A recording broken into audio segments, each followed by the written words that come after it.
หนุ่มสาวคบกันก็ถือว่าเป็นเวลานานเนาะประมาณ4 ปี5 ปีนี่ล่ะคบหาดูใจได้เจอโตกันบางนานๆครั้งได้เจอได้เห็นกันบางนานๆครั้งเนื่องจากว่าทำงานต่างฝ่ายต่างทำงานฝ่ายชายก็ตั้งใจทำงานว่าจะได้มีเงินเก็บเนาะจะได้แต่งงานกันอย่างแบบว่าอย่างที่เรามีความฝันแล้วก็ตั้งใจเอาไว้ว่าซั่นเถาะก็ส่งเงินส่งหยังให้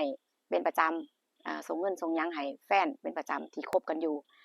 คบกันมา3 ปี4 ปีก็ถือว่าโดนเด้เพื่อว่าอยากจะสร้างฐานะแบบว่าให้มันมั่นคงเนาะฝ่ายชายก็กว่าคุยกันว่าซั่นเถาะแต่ว่าฐานะการงานก็ถือว่าโอเคก็บ่ได้ดีมากมายแต่ว่าพอได้แต่ว่าก็มีงานมีการเฮ็ดมีอาชีพอย่างชัดเจนว่าซั่นเถาะคบหากันมา4 ปีก็ส่งเสียเงินนี่ให้แฟนสาวประจำส่งไปให้บ้านนี้ก็คือว่าบ่ฮู้เบื้องหลังว่าแฟนสาวนั้นคบซ้อนแฟนสาวน่ะคบซ้อนอ่าก็คือว่ามีคนมีแฟนมีผู้ชายคบอีกคนหนึ่งนั่นล่ะเพิ่นก็คือว่าจังไดล่ะคบเพื่อเลือกเออจะเป็นลักษณะมุมมองว่าคบเพื่อเลือกแต่ว่ามันก็บ่ยุติธรรมสำหรับฝ่ายหนึ่งมันก็คบเพื่อเลือกจังได๋แม่นบ่เพราะว่าก็ฝ่ายชายก็ถือว่าจริงจังมากๆคือว่าตั้งใจเก็บเงินทำงานเพื่อว่าจะได้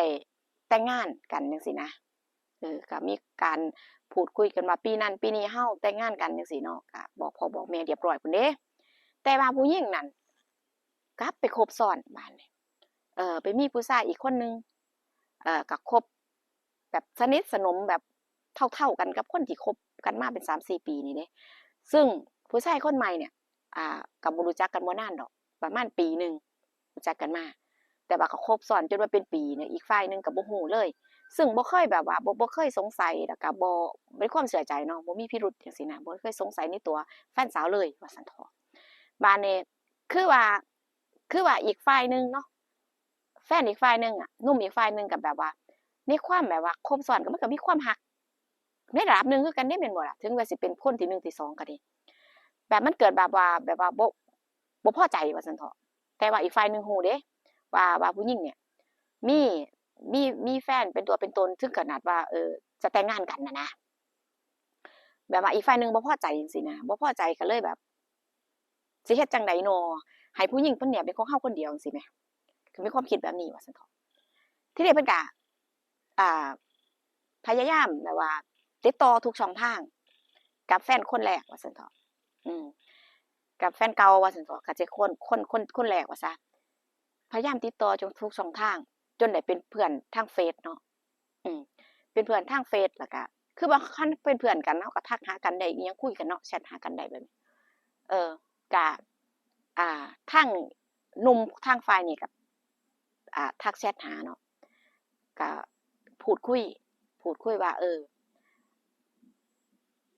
มีความสัมพันธ์จังไดเกี่ยวกับผู้หญิงคนนี้ลักษณะว่าถามเนาะถามอีกฝ่ายหนึ่งว่าเราก็บอกว่าโอ้เป็นแฟนกันแล้วก็มีแบบแพลนจะแต่งงานกันปีนั้นปีนี้คือแบบคุยกันเรียบร้อยแล้วกับคือว่าสอบถามเดี๋ยวล่ะบัดนี้ทางฝ่ายเนี่ยก็ได้ถามก็ว่ามีหยังน้อหยังว่ามีหยังถึงได้ถามแบบนี้นะเราก็สงสัยเนาะเราเพิ่นก็บ่เว้าอิหยังต่ออีกฝ่ายหนึ่งก็ส่งรูปคู่แหมรูปคู่ที่ถ่ายนำกันให้ให้ให้ให้ผู้นี้เบิ่งว่าซั่นเถาะว่าให้เบิ่งแล้วก็พอส่งให้ปุ๊บแล้วก็คือว่าปิดเฟซไปเลยเด้คือแบบว่าสิวางแผนให้แบบให้แตกคอกันแล้วก็แบบให้เลิกกันเพื่อผู้หญิงคนนี้จะได้เป็นของเพิ่นคนเดียวจังซี้แหมเพื่อว่าผู้หญิงจะได้เป็นของเพิ่นคนเดียวทีนี้เนาะเราก็แปลกใจว่าอ้าวแล้วรูปคู่นี้ส่งมาจั่งใดบัดนี้ก็พยายามติดต่อกลับไปเพิ่นก็บล็อกเฟซไปเลยบล็อกทุกช่องทางไปเลยบ่ให้ตามเจอว่าซั่นเถาะบัดนี้แฟนนี่ก็ได้รูปที่ผู้ชายอีกคนน่ะส่งมาให้เนาะก็ได้มาถามผู้สาวนี่ว่ามีความสัมพันธ์จั่งใดรู้จักกันได้จั่งใดกับผู้ชายคนนี้ก็เอารูปภาพมาให้เบิ่ง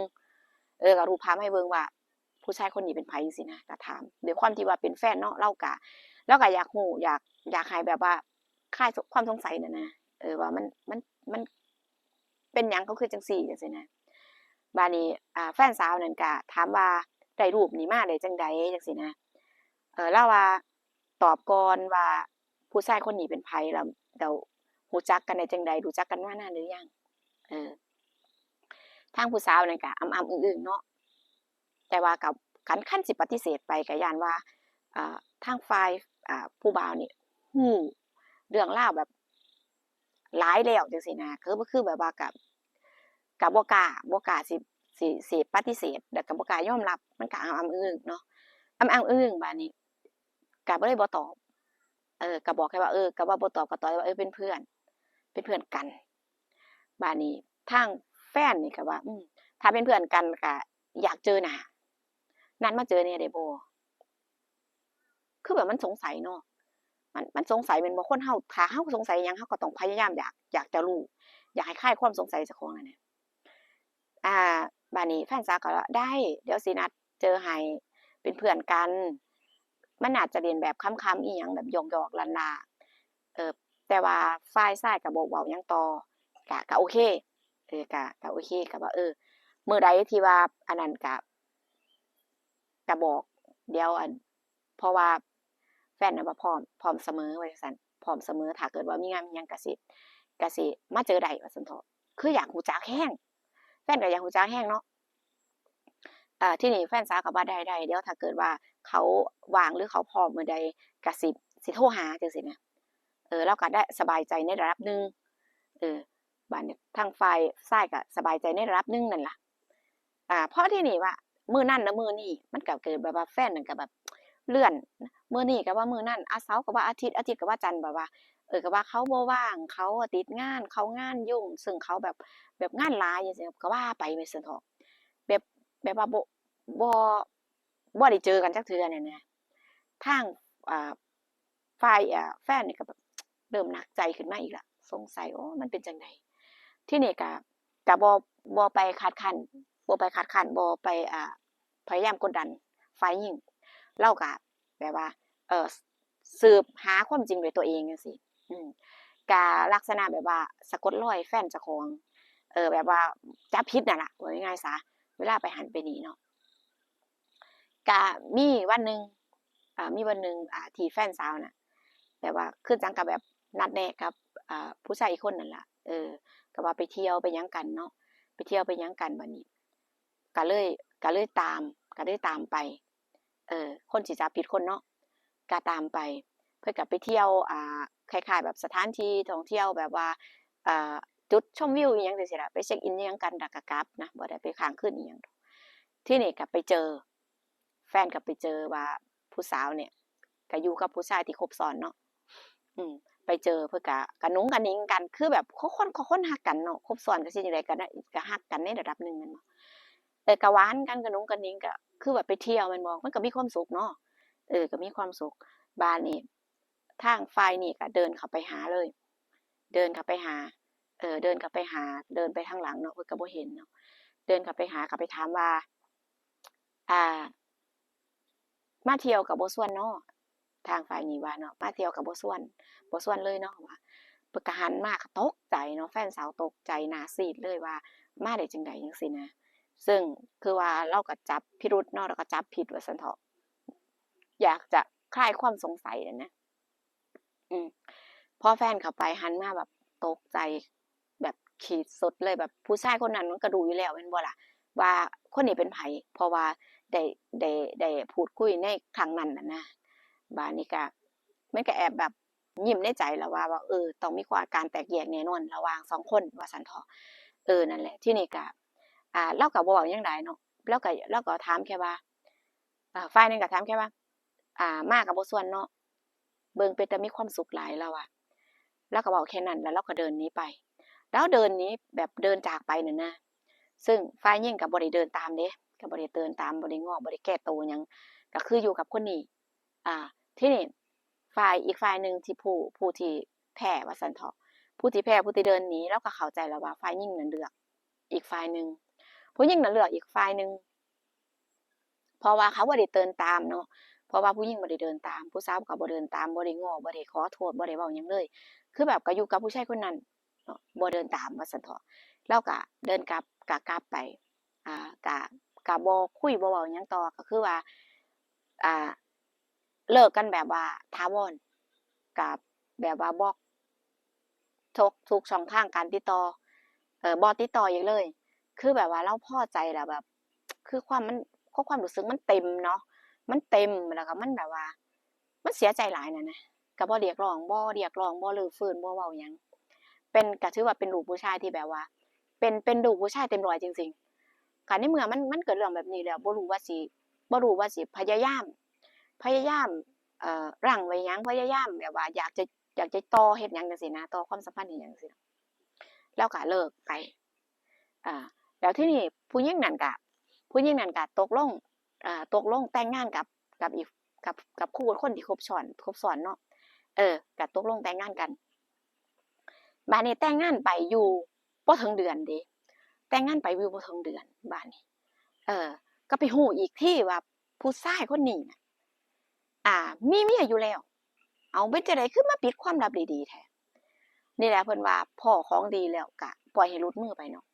คนที่รักสุดก็บ่พยายามไขว่คว้าเอาไว้นั่นนะบ่พยายามรักษาเอาไว้แต่งงานได้1 เดือนก็มีผู้หญิงคนหนึ่งมาบ้านว่าอ่าเป็นเมียของผัวเจ้าของแบบเมียแบบว่าก็อยู่กินกันบ่ได้แต่งงานนี่ล่ะอยู่กินกันบ่ได้แต่งงานแบบว่านางนั่นท้องนางว่านางท้องกับผู้ชายคนนี้อ่าเป็นเรื่องเป็นราวกันบาดนี้ก็สรุปก็คืออยู่กันบ่มีความสุขคันสิมองแล้วมันเป็นบาปเป็นกรรมบ่ที่ว่าอ่า